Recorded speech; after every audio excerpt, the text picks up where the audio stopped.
Hello ವಿದ್ಯಾರ್ಥಿಗಳೇ, basic maths world YouTube ಚಾನಲ್ಗೆ ಎಲ್ಲರಿಗೂ ಸ್ವಾಗತ.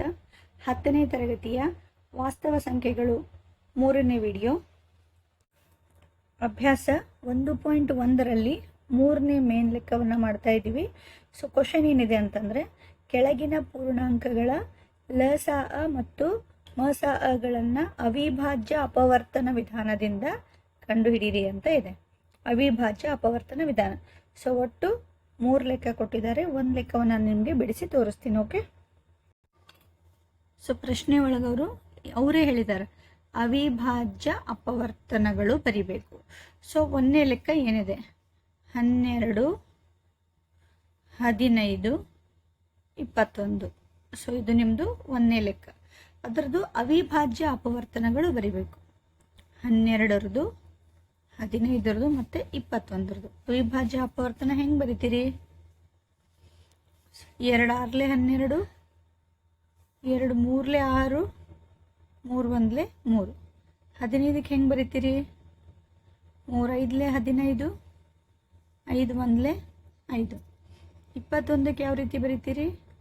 ಸೊ 3 7 21, 7 1 7. ಅವಿಭಾಜ್ಯ ಅಪವರ್ತನಗಳಷ್ಟೇ ಬರಿಬೇಕು. ಸೊ ಅವಿಭಾಜ್ಯ ಅಪವರ್ತನಗಳು. ನೆಕ್ಸ್ಟ್ ಏನು ಮಾಡ್ತೀನಿ, ಅದರದ್ದು ಅಪವರ್ತನಗಳು ಬರೀ 12ರದು ಇವು 3 ಬಂದಿವೆ. 12ರದೇನು 2 ಇಂಟು 2 ಇಂಟು 3. ಸೊ 15ರದು 3 ಮತ್ತು 5, 3 ಮತ್ತು 5. ಸೊ 21ರದು 3 ಮತ್ತು 27, 3 ಮತ್ತು 7. ಸೊ ಫಸ್ಟ್ ಸ್ಟೆಪ್ ಏನು ಮಾಡಬೇಕು, ಕೊಟ್ಟಂಥ 3 ಸಂಖ್ಯೆಗಳ ಅವಿಭಾಜ್ಯ ಅಪವರ್ತನಗಳು ಮಾಡಬೇಕು. ಬರ್ಕೊಂಡ್ಮೇಲೆ ನೆಕ್ಸ್ಟ್ ಡೈರೆಕ್ಟಾಗಿ ಏನಿರುತ್ತೆ ಅಂತಂದರೆ, 3 ಒಳಗೆ ಏನು ಸೇಮ್ ಅದ ಅದು. 3 ಒಳಗೆ ಸೇಮ್ ಏನದ ನೋಡ್ರಿ, ಏನು ಸೇಮ್ ಅದ 3 ಒಳಗೆ? ಎಸ್, 3 3 3. 3 ಒಳಗೆ ಏನು ಸೇಮ್ ಇರ್ತದೆ ಅದು ಆಗಿರ್ತದೆ. ಇನ್ನು ನೆಕ್ಸ್ಟ್ ಏನು ಬರಿಬೇಕು ನಾವು? ಲಸಅ ಬರಿಬೇಕು. ಲಸಅ ಬರಿಬೇಕು ಅಂತಂದರೆ, ಸೊ ಈ ತಗೋಬೇಕು ಇಂಟು ಉಳಿದಂಥ ಎಲ್ಲ ಸಂಖ್ಯೆ ಬರಿಬೇಕು. ಏನೇನು ಉಳಿದದ? 2 2, 2 ಇಂಟು 2, 5 ಮತ್ತು 7, ಇಂಟು 5 ಇಂಟು 7. ಸೊ ಇದು ಟೋಟಲ್ ಗುಣಾಕಾರ ಮಾಡಿದ್ರೆ ನಿಮ್ಗೆ ಲಸಅ ಸಿಗ್ತದೆ. ಎಷ್ಟು ಬರ್ತದೆ ನೋಡ್ರಿ ಗುಣಾಕಾರ? ಎಷ್ಟಾಗ್ತದೆ? ಎಲ್ಲ ಸಂಖ್ಯೆಗಳು ಗುಣಾಕಾರ ಮಾಡಿದ್ರೆ 420 ನಿಮ್ಮ ಉತ್ತರ.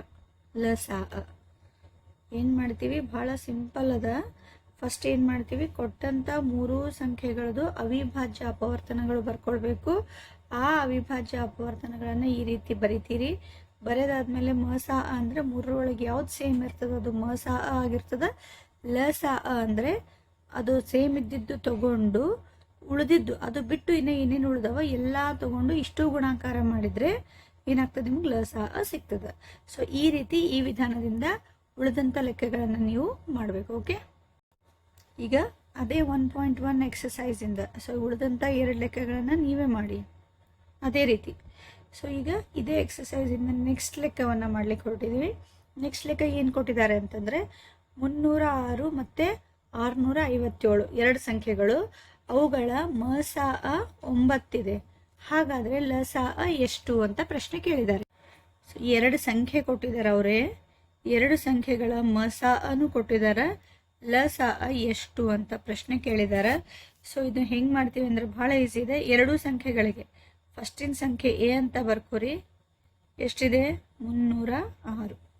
ಎರಡನೇ ಸಂಖ್ಯೆ ಬಿ ಅಂತ ಬರ್ಕೋರಿ. ಎಷ್ಟಿದೆ? 657. ಇನ್ನು ಮಸಅ ಹೆಚ್ ಅಂತ ಬರ್ಕೋತೀರಿ. ಎಷ್ಟಿದೆ? 9. ಲಸಅ ನಮಗೆ ಗೊತ್ತಿಲ್ಲ ಎಷ್ಟು ಅಂತ ಪ್ರಶ್ನೆ ಚಿಹ್ನೆ ಹಾಕೊಂಡಿದ್ದೀನಿ. ಸೊ ಫಸ್ಟ್ ಕೆಲಸ, ಕೊಟ್ಟಂಥ 2 ಸಂಖ್ಯೆಗಳನ್ನ ಬರ್ಕೊಂಡಿದ್ದೀವಿ. ಒಂದು ಎ, ಇನ್ನೊಂದು ಬಿ. ನೆಕ್ಸ್ಟು ಹೆಚ್ 9, ಎಲ್ ಗೊತ್ತಿಲ್ಲ. ಸೊ ನೀವು ಹಿಂದಿನ ಲೆಕ್ಕಗಳಲ್ಲಿ ಮಾಡಿದ್ದೀರಿ.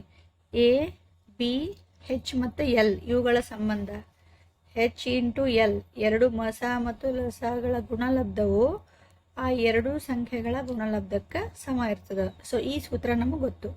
ಹೆಚ್ ಅಂದರೆ ಎಷ್ಟು ಕೊಟ್ಟರವರು? 9. ಎಲ್ ನಮಗೆ ಗೊತ್ತಿಲ್ಲ, ಅಷ್ಟೇ ಬರೀರಿ. ಎ ಅಂದರೆ ಎಷ್ಟು ಕೊಟ್ಟಿದ್ದಾರೆ? ಮೊದಲನೇ ಸಂಖ್ಯೆ 306. ಬಿ ಅಂದರೆ ಎರಡನೇ ಸಂಖ್ಯೆ 657. ನೆಕ್ಸ್ಟ್ ಎಲ್ ಅಷ್ಟೇ ಇಡ್ತೀನಿ. ಈ ಕಡೆ 306 ಇಂಟು 657 ಅಷ್ಟೇ ಬರಿತೀನಿ. ಇದು 9 ಈ ಕಡೆ ಇದ್ದಿದ್ದು ಈ ಕಡೆ ಶಿಫ್ಟ್ ಮಾಡ್ತೀನಿ. ಇಲ್ಲಿ ಗುಣಾಕಾರ ಇತ್ತು, ಈ ಕಡೆ ಬಂದು ಏನಾಗ್ತದೆ ಭಾಗಾಕಾರ ಆಗ್ತದೆ. ನೆಕ್ಸ್ಟ್ ಛೇದ ಹೊಡಬೇಕು. 3 3 9, 3 1 3 0, 3 2 6 ಮತ್ತು 3 1 3, 3 3 9, 1 ಉಳಿತು 12 ಆಯಿತು, 3 4 12. ಏನು ಉಳಿತು? L = 34 ಇಂಟು 657 ಉಳಿತು. 657 ಮತ್ತು 34ಕ್ಕೆ ಗುಣಾಕಾರ ಮಾಡ್ಬೇಕು. ಎಷ್ಟು ಬರ್ತದೆ ಅಂತ ನೋಡ್ರಿ. ಈ ಎರಡೂ ಸಂಖ್ಯೆಗಳು ಗುಣಾಕಾರ ಮಾಡಿದರೆ 22,338 ಬರ್ತದೆ ಉತ್ತರ. ಇದು ನಿಮ್ಮದು ಲಸಾ.